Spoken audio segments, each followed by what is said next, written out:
Pentecost, Pentecote Sunday. Dini Tania Pin Tanshindo, Wingendo, Sanctuary Ni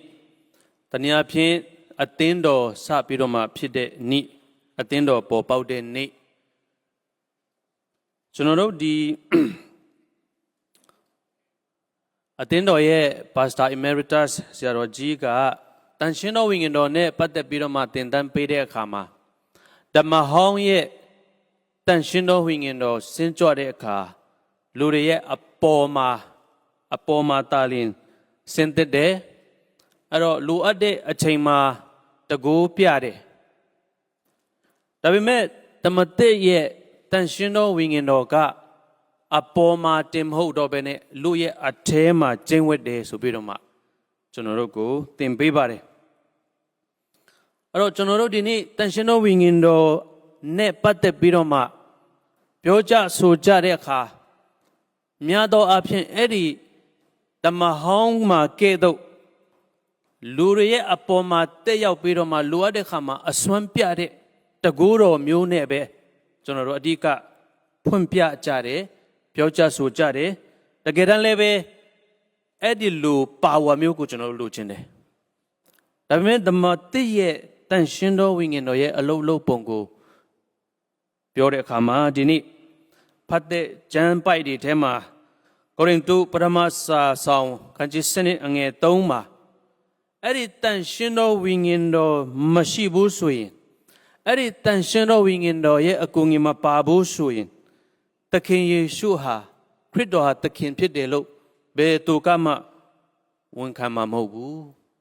Aro Krido Kuke ye Pitende Lulebe Takero Tanshindo Wingindo Mapabu Tanshindo Wingendo Atu Mashibu, Erajong Takin Yeshuko, Gayere, Pitinde, Shokchare, Tunilagombe, Dini Yoshila, General Yungji Turi Alonha, Eddie Yeshuko, Takiniama, Tanai Jade Suraha, Eddie Tanshindo Wingendo ye, a low. Tania Pimpio in General Pawa, Tamu, Pide, Dodo Lebe, Kuna Biodolu, General Adika Parama, Lu Chinde, Pawa Muro. Mahobusura, they jare. Aro Eddie the king, Cridoko the king Niama, General Tana, but the Nia Pin Eddie the king yet John Niama, General Ni Naibu, Eddie say ta Naibu, Tanshino winging no yet, Gungi Lampia Chin, Lure, so they jump, Digini Popia Chin Apide. Aro Gongsen Garo, Jonoroku, Ningcha Sede, Tanshino Wingino, Jono Pitare Ningcha Chin, Piome Swing, Jonoro, 2 years Sanchin Beko, a yin Piobu Lure, Arakaro along Tipita Pibare. Paramason Champagne ne Yachila Hanji set chow ang Elise Kulama Padekama Payata Kinka, Jerusalem ko. Luta uke ro sakabiore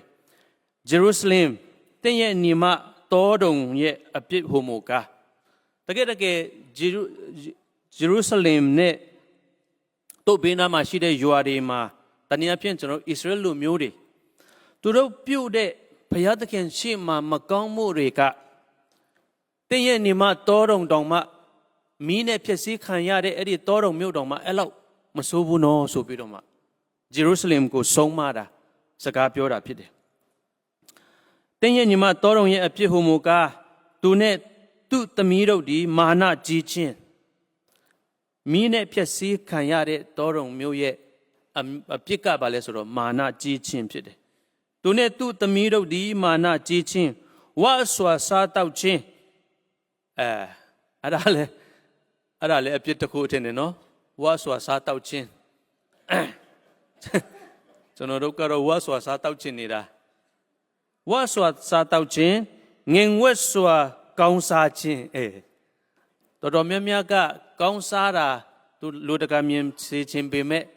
Pumiare Apoicaro, AACC Kaunsa Chinjade. Torong ye a pika era. Parama Songa Mana Jideha. Edelu Mana Ji Piroma, Gongmonswa, Satau Bima Tania Pian Chantare Boli. ချမ်းသာတဲ့ကြွယ်ဝတဲ့ပြည့်စုံတယ်အဲ့ဒါကြောင့်လဲမာနကြီးတယ်မာနကြီးပြီးတော့မှငင်ဝတ်ဆွစားတယ်ဆိုတဲ့ကိစ္စမှာကျွေးတဲ့သူဆင်းရဲတဲ့ငတ်မော့တဲ့သူတွေကိုတွေ့ပါလျက်နဲ့ရှိပါရဲ့နဲ့အဝေးကြီးမှလည်းမဟုတ်ဘူးခုဆွေမျိုးသားချင်းတွေမှာရှိတယ်ကိုယ်အိမ်နေနာနေမှာလည်းဒီဆင်းရဲတဲ့လူတွေရှိတယ်ဒါပေမဲ့လက်လန်းမမီဘူးဆိုတဲ့စကားသုံးပြီးတော့မှမကြွေးဘူးတဲ့ဂျေရုဆလင်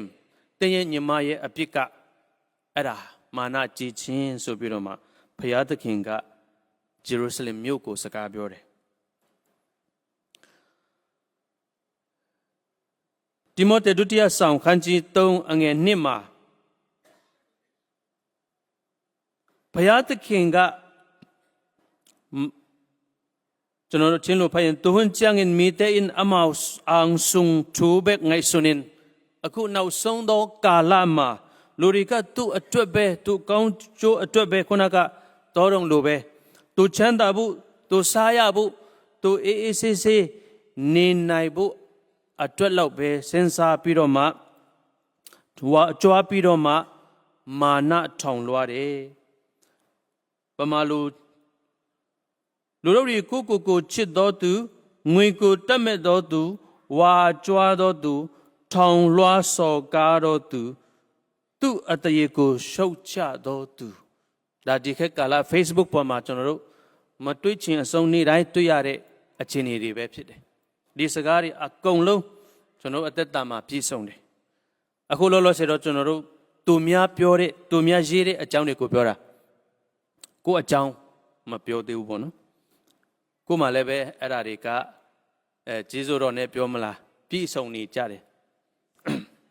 ဂျေဇုတော်ပဲလို့ပြောရမလား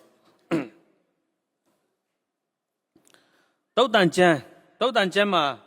တုတ်တန်ခန်းကြီး6အငယ်16မှာထာဝရဘုရားမုန်းတော်မူသောအရာ6ပါးမကဆက်ဆုပ်ယွန်ရှာတော်မူသောအရာ9ပါးဟူမူကားထောင်လွှားသောမျက်နှာတစ်ပါးအဲ့ဒီ9ချက်ထဲမှာပထမဆုံးလာတာကထောင်လွှားသောမျက်နှာတစ်ပါးကျွန်တော်မမိတယ်ကျွန်တော်ရဲ့ထောင်လွှားတဲ့မျက်နှာကိုလည်းမမိပါတယ်ဒါပေမဲ့အဲ့ဒီထက်တော့သူမြတ်တကာရဲ့ထောင်လွှားတဲ့မျက်နှာပိုပြီးမမိတယ်ငယ်ငယ်တုန်းကကလေးမျိုးမှာကြောင်းတက်တယ်ဒီရန်ကုန်ရောက်လာတဲ့အခါအဲ့ဒီတငယ်ချင်းတွေနဲ့ပြန်တွေ့တော့သူကနာမည်ပြောပြီးတော့တွန်းနှုတ်ဆက်တော့သူကမသိဘူးကျွန်တော်မသိဘူးဒါပေမဲ့ကိုကသူ့နာမည်နဲ့တော့ပြောတဲ့အခါကျတော့နည်းနည်းရှက်တာပေါ့ငါတို့ဟိုတုန်းကကြောင်းတက်တုန်းကငါတော့အခဲ့တာတဲ့တနည်းအားဖြင့်သူမာနကြီးတယ်ပေါ့ဟုတ်တယ်ကျွန်တော်မှတ်မိတယ်ခင်ဗျားဘယ်လိုလမ်းလျှောက်လဲဆိုတာမှတ်မိတယ်ကျွန်တော်ဟိုတုန်းကခင်ဗျားဘယ်လိုလမ်းလျှောက်တယ်လဲကောနဲ့ထောင်လွှားသောမျက်နှာသူမြတ်တကပြောဖို့အရန်ကောင်းတယ်ဒါပေမဲ့ခက်တာကကျွန်တော်တို့မှလည်းအဲ့ဒါအပြည့်ရှိနေတယ်အဲ့ဒါပြဿနာပို့ပြီးတော့ပို့ဆိုတာကဘာလဲဆိုတော့ဘုရားသခင်ကမကြိုက်ဘူးမုန်းတယ်ဘုရားသခင်မုန်းတဲ့အရာဆက်ရှုပ်ယွန်ရှာတဲ့အရာ9ပါး9ချက်ထဲမှာပထမဦးဆုံးထောင်လွှားသောမျက်နှာတစ်ပါးကျွန်တော်တို့ထောင်လွှားခြင်းကဘယ်မှာပေါ်တယ်လဲမျက်နှာမှာပေါ်တယ်အမူအရာမှာပေါ်တယ်လမ်းလျှောက်ပုံပေါ်တယ်ဆာလံကျမ်းမှာလည်းပဲအဲ့ဒီသူမြတ်တကာကိုအိမ်နီးနာချင်းတွေကိုဖျက်ဆီးတယ်ပြီးတော့မှထောင်လွှားတယ်မာနထောင်လွှားတယ်ဒါကိုဘုရားသခင်ကသီးမခံနိုင်ဘူးတဲ့မိမိအိမ်နီးနာချင်းအတရေကိုတိတ်ဆိတ်စွာဖျက်ဆီးတော်သူဒီတစ်ခါကျမှအဲ့ဒီတိတ်ဆိတ်စွာဆိုတဲ့စကားကိုပို့ပြီးတော့မှကြဲကြဲလောင်လောင်ကြားရတယ်အိမ်နီးနာချင်းတွေကိုတွားပြီးတော့မှလက်တို့ပြီးတော့မှတော့မပြောပါဘူးဒါပေမဲ့ကိုယ့်အိမ်ထဲမှာကြုံတဲ့အခါမှာဟိုလူကတော့ဒီလိုဖြစ်တယ်ဒီလူကတော့ဒီလိုဖြစ်တယ်ဆိုပြီးတော့မှတိတ်ဆိတ်စွာကျွန်တော်တို့က အဲ့ဒီသူတစ်ပါးရဲ့အတ္တရေကိုဖျက်ဆီးနေကြတာကိုနဲ့တက်ဆိုင်တဲ့သူကိုညီကိုမောင်နှမကိုဆွေမျိုးသားချင်းလည်းပဲကြုံရင်ကြုံတလို့ချတာပဲကျွန်တော်တို့တွေကအဲ့ဒီတိတ်ဆိတ်စွာဖျက်ဆီးတဲ့သူငါကိုအဲ့ဒီလူကိုငါပယ်ဖြတ်မိမျက်နာထောင်လွှား၍စိတ်မြင့်သောသူကိုသီးမခံဘုရားသခင်ကသီးမခံနိုင်ဘူးဆိုတာဒီနေ့အဲ့ဒီနှိမ်ချခြင်းကိုပြောတဲ့အခါမှာသူ့ရဲ့ဆန့်ကျင်ဘက်ဖြစ်တဲ့သူ့ရဲ့ရန်သူဖြစ်တဲ့မာနထောင်လွှားခြင်းကိုကျွန်တော်တို့တည်တည်ချာချာထည့်ပြောဖို့လိုတယ်ဆိုတဲ့အကြောင်းဖော်ပြခြင်းတယ်အဲ့တော့မာနထောင်လွှားတဲ့သူဘုရားသခင်ကမကြိုက်ဘူးဘုရားသခင်မုန်းတယ်အဲ့တော့ဒီနေ့ကျွန်တော်တို့ခရိယန်တွေ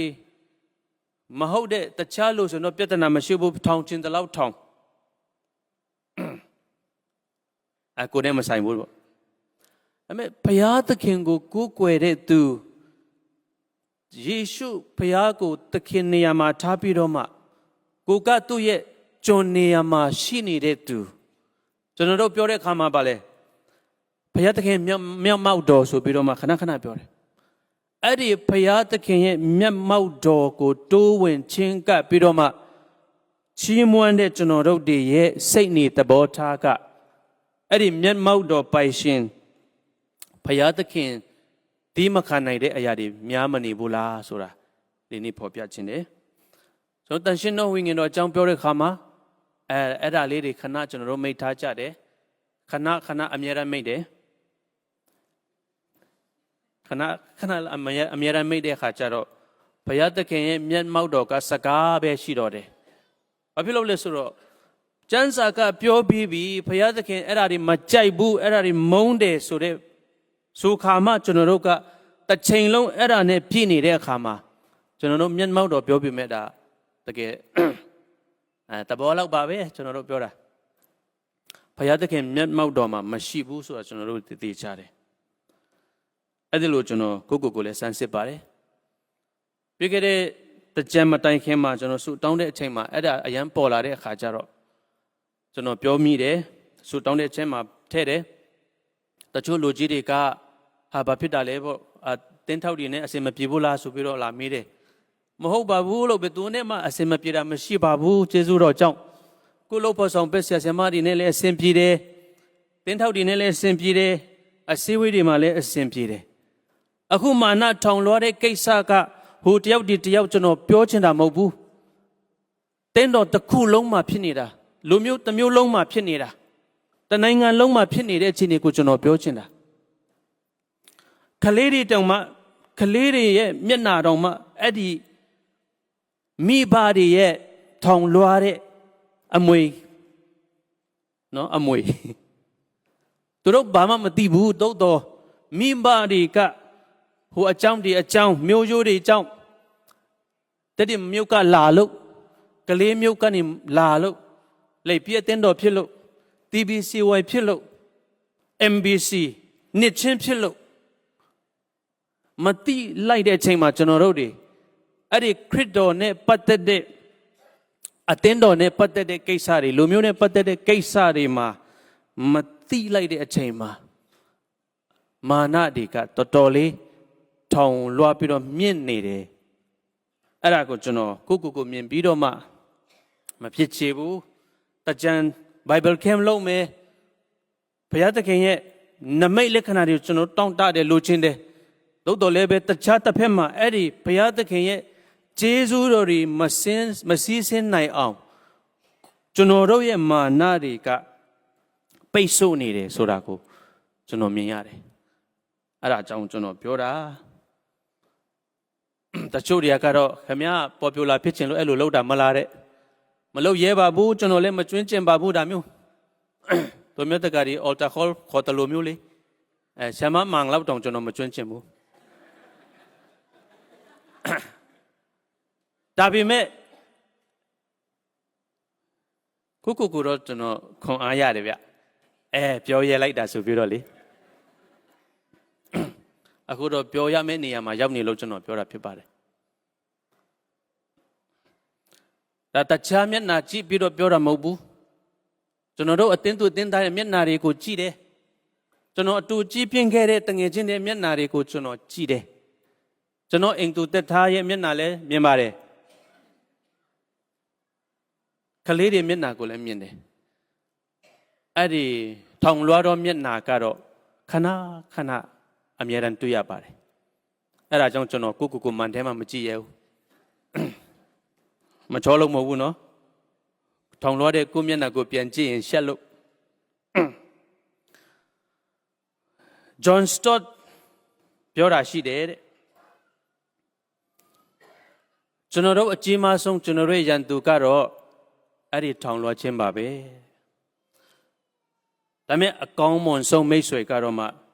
နှိမ်ချခြင်းဖြစ်ပါတယ်ဆိုပြီးတော့ဂျွန်စတော့ကပြောတယ်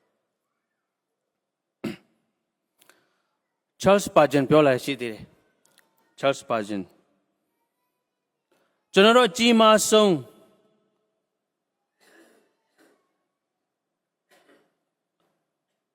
ဟိုင်ဝိုင်ဘာမှလို့ဘယ်လိုပြောမလဲအကြီးမားဆုံးတော့ယူသွတ်ခြင်းသည်မာနထောင်လွှားခြင်းဖြစ်သည်ဒါချားလ်စ်ပါဂျန်ပြောတာကိုတော့ဟုတ်လားပြီးထင်ပြီးတော့ကျွန်တော်ထောင်လွှားတာသူကတော့ဟာဒီကောင်ကြီးတော်တော်ယူနေပြီလို့ပြောမြင်တာမာနထောင်လွှားသောစိတ်ကဘုရားသခင်အမုန်းဆုံးအဲ့ဒါကြောင့်ကျွန်တော်တို့စာတန်လို့ခေါ်တဲ့အဲ့ဒီလူစီဖာရဲ့ကြဆုံးခြင်းဟာလည်းပဲအဲ့ဒီမာနပဲငါဆိုတဲ့ဟာတွေ့ရပါတယ်အဲ့တော့တန်ရှင်တော်ဝိညာဉ်တော်မပါရင်လည်းပဲကိုနှိမ်ချဖို့ဆိုတာလွယ်တဲ့ကိစ္စမှမဟုတ်တာအဲ့တော့တန်ရှင်တော်ဝိညာဉ်တော်ရဲ့တကူတော်အားဖြင့်ဒီနေ့အရောက်စီတိုင်းဘုရားသခင်မျက်မှောက်တော်မှာတကယ်ပဲတိုးဝင်ချင်းကပ်နိုင်ဖို့ယေရှုခရစ်တော်ကဲ့သို့နှိမ်ချတဲ့သူဖြစ်ဖို့ဒီနေ့အရောက်စီတိုင်းဘုရားရှင်ကောင်းချီးပေးပါစေဖိလိပ္ပိခန်းကြီး2အငယ်6 8ကိုဖတ်တယ်ခုနကတဘာပရိကဖတ်သွားပြီးယေရှုခရစ်တော်ဟာဘုရားဖြစ်တယ်သို့တော်လည်းပဲလူစီဖာကဲ့သို့သူမကြံ့ကြံဘူးဘုရားဖြစ်နေတဲ့အချိန်မှာပင်လင်နှိမ်ချခြင်းကိုခံယူပြီးတော့မှလူဇာတိကိုခံတယ်ကျွန်တော်ခရစ်စမတ်ဒီမှာပြောတယ်လူတွေထဲမှာတော့မှအနှိမ်ဆုံးနေရာနွားစကွက်ကနေမွေးတယ်ကလေးတေးသေးလေးအဲ့ဒါလို့နှိမ်ချပြီးတော့မှကားရိုက်ပေါ်မှာလူစုဓမြတွေသေတဲ့ပုံစံမျိုးနဲ့သေချင်းခံတဲ့အထီကိုနှိမ်ချခြင်းကိုသူရွေးခဲ့တယ်ဆိုတဲ့ကျမ်းပိုက်ဖြစ်ပါတယ်ဒီနေ့ကျွန်တော်တို့အသင်းတော်ရဲ့2026 theme ကယေရှုခရစ်တော်ဟာသခင်ဖြစ်တော်မူတယ်ဆိုတဲ့ theme အဲ့ဒီမှာရွေးချယ်တာနဲ့ကျမ်းပိုက်တစ်ပိုက်လည်းဖြစ်ပါတယ်အဲ့တော့ဒီကျမ်းပိုက်အားဖြင့်ကြည့်တဲ့အခါမှာတကယ်ပဲကျွန်တော်ခရစ်တော်ကိုယုံကြည်လက်ခံတယ်ခရစ်တော်ကိုသခင်နေရာမှာထားတယ်ဆိုရင်တော့ထောင်လွှားခြင်းကနေရာမရပါဘူးထောင်လွှားခြင်းအတွက်နေရာမရှိပါဘူးဒါကိုဒီနေ့တတိပေးခြင်းဖြစ်တယ်ခုနပြောသလိုဘယ်သူဘယ်ဘဝကဘယ်လိုထောင်လွှားလဲဆိုတာအဲ့လိုပြောတာတော့မဟုတ်ပေမဲ့အားလုံးမှာရှိနေတဲ့အဲ့ဒီထောင်လွှားသောစိတ်က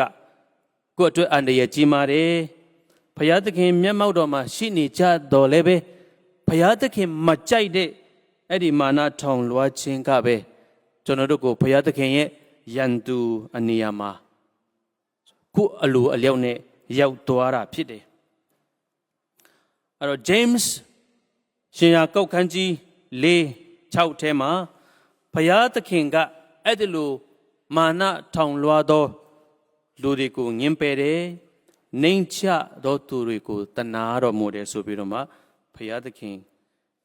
စကားကို James ကဖော်ပြထားတာဖြစ်ပါတယ်အဲ့တော့နှိမ်ချခြင်းဆိုတာဘာလဲနှိမ်ချခြင်းဆိုတာကအဲ့ဒီဘုရားသခင်ရဲ့ကယ်တင်ခြင်းဘုရားသခင်ရဲ့အလင်းတော်ထဲမှာရောက်တဲ့အခါမှာအော်ကျွန်တော်ဟာဘာမှချစ်ဖို့